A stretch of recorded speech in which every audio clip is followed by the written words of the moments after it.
Hello and welcome back to Simply Biology. In today's video we're going to be looking at the gaseous exchange system. We're going to be looking at the features of the gaseous exchange system. We're going to be looking at how it's adapted to perform its particular function, and we're also going to be looking at the primary function of the exchange system. So without further ado, let's get started. So the primary function of the exchange system is the diffusion of respiratory gases into and out of the bloodstream. So the gaseous exchange system concludes at the alveoli, and this is what's known as the exchange site, where oxygen and carbon dioxide are exchanged into and out of the body via the one-cell fixed squamous epithelial cells, and therefore this allows respiratory gases to be exchanged, and the bloodstream carries those gases all around the body to tissues that require them. The rate of diffusion of these gases is determined by something known as the surface area to volume ratio. Large multicellular organisms such as humans, because we are large, we have a small surface area to volume ratio, and therefore our respiratory system has to be adapted in order to carry out this diffusion efficiently.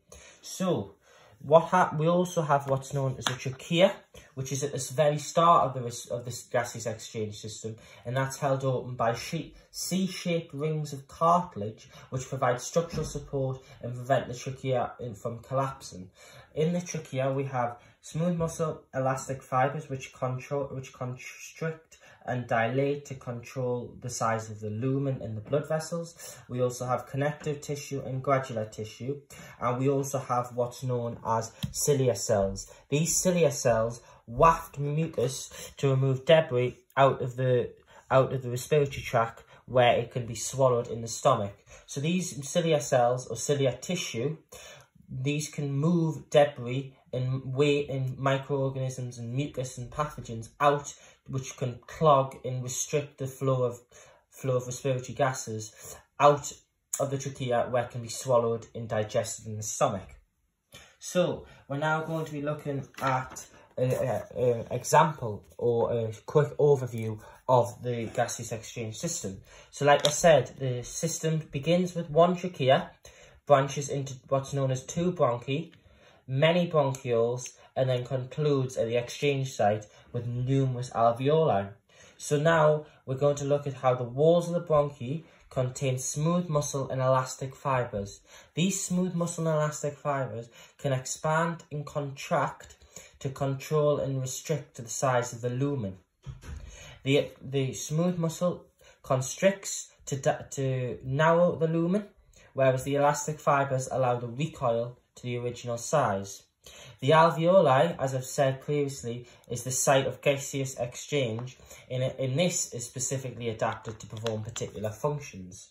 So we have a liquid-like substance which is known as surfactant, which is produced by septal cells. Surfactant is an antibacterial substance, and it can prevent substances sticking together. It also reduces the surface tension of water, so it makes it easier to inflate the lungs. Finally, we're going to look at the features of the exchange system. So the exchange system has a large surface area because they have elastic fibers and stretch receptors in the alveoli, which expand during inhalation and therefore can further increase the surface area.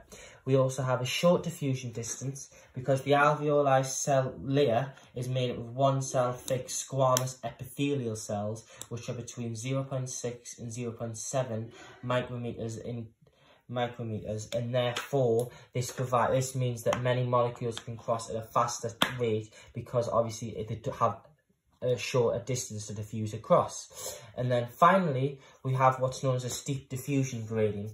Because of the relationship and with the circulatory system, the pulmonary circulation rapidly moves oxygenated blood away and brings deoxygenated blood towards the alveoli.